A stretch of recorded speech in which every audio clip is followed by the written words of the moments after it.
Gudlavalleru engineering కాలేజ్లో విద్యార్థినులు hostel వాష్రూమ్లో రహస్య కెమెరాలు ఉన్నాయని పెద్ద ఎత్తున ఆరోపణలు వచ్చిన సంగతి తెలిసిందే. ఈ ఘటన రెండు తెలుగు రాష్ట్రాల్లో ప్రకంపనలు సృష్టించింది. వాష్రూమ్లలో హిడెన్ కెమెరాలు పెట్టి వీడియోలు తీసి వాటిని అమ్ముతున్నారని విద్యార్థినులు ఆరోపించారు. ఈ క్రమంలో నిజాలు బయట పెట్టి తమకు న్యాయం చేయాలంటూ విద్యార్థినులు ఆందోళనకు దిగారు. నిందితుల వద్ద 300 వీడియోలు ఉన్నట్లు విద్యార్థినులు పేర్కొన్నారు. అయితే ఈ ఘటనపై కాలేజ్ యాజమాన్యం స్పందిస్తూ తమ కాలేజ్లో ఎటువంటి హిడెన్ కెమెరాలు లేవని వెల్లడించారు. ఈ వ్యవహారాన్ని సీరియస్ గా తీసుకున్న పోలీసులు దర్యాప్తు ప్రారంభించారు. ఈ క్రమంలో తాజాగా ఏలూరు రేంజ్ ఐజీ అశోక్ కుమార్ సంచలన ప్రకటన చేశారు. గుడివాడలోని గుడ్లవల్లేరు ఇంజనీరింగ్ కాలేజ్లో హిడెన్ కెమెరాలు ఉన్నాయన్న ఆరోపణల నేపథ్యంలో దీన్ని ఏలూరు పోలీసులు సవాల్గా తీసుకున్నారు. అసలు విషయాలను వెలుగులోకి తీసుకొచ్చేందుకు కీలక చర్యలు చేపట్టారు. తొలిసారి కంప్యూటర్ ఎమర్జెన్సీ రెస్పాన్స్ టీమ్ సేవలను యూజ్ చేసుకొని ఈ వ్యవహారంపై క్లారిటీ తెచ్చాయి.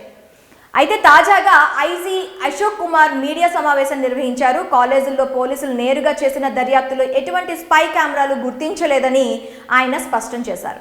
విద్యార్థులు, తల్లిదండ్రులు, విద్యార్థి సంఘాల అనుమానాలను నివృత్తి చేశామని తెలిపారు. ఈ కళాశాల వ్యవహారంపై 3 ఐజీలు దర్యాప్తు చేశారని, విచారణ నిష్పక్షపాతంగా జరిగిందని ఐజీ అశోక్ కుమార్ తెలిపారు. ఇదే సమయంలో మరికొన్ని కీలక విషయాలను కూడా ఐజీ వెల్లడించారు. హిడెన్ కెమెరాలు ఉన్నాయన్న ఆరోపణల నేపథ్యంలో వెంటనే కొందరిపై క్రిమినల్ కేసులు నమోదు చేశామని తెలిపారు. విద్యార్థులు, స్త్రీ శిశు సంక్షేమ శాఖ పోలీసు బృందాల సమక్షంలో హాస్టల్ వాష్రూముల్లో తనిఖీలు చేశామని ఐజీ అశోక్ కుమార్ పేర్కొన్నారు. మొత్తంగా వాష్రూములు, షవర్లలో ఎటువంటి కెమెరాలు గుర్తించలేదని ఆయన స్పష్టం చేశారు. విద్యార్థినులు ఎలాంటి భయాందోళన చెందాల్సిన అవసరం లేదని ఐజీ తెలిపారు. ఆరోపణలు ఎదుర్కొంటున్న విద్యార్థుల 14 ఫోన్లు, 6 ల్యాప్టాప్లను స్వాధీనం చేసుకున్నామని, వీటిని సిఈఆర్టీ సభ్యులకు అప్పగించామని తెలిపారు. పూర్తి స్థాయి విచారణ అనంతరం సిఈఆర్టీ సభ్యులు రిపోర్ట్ అందిస్తారని వెల్లడించారు. ఈ ఘటనపై ఏవైనా ఆధారాలు ఉన్నట్లయితే తమ దృష్టికి తీసుకురావచ్చని ఐజీ అశోక్ కుమార్ సూచించారు. గుడ్లవల్లేరు కాలేజ్ ఇష్యూపై పెద్ద ఎత్తున ఆరోపణలు వచ్చిన నేపథ్యంలో తాజాగా ఏలూరు రేంజ్ ఐజీ చేసిన వ్యాఖ్యలు సంచలనంగా మారాయి.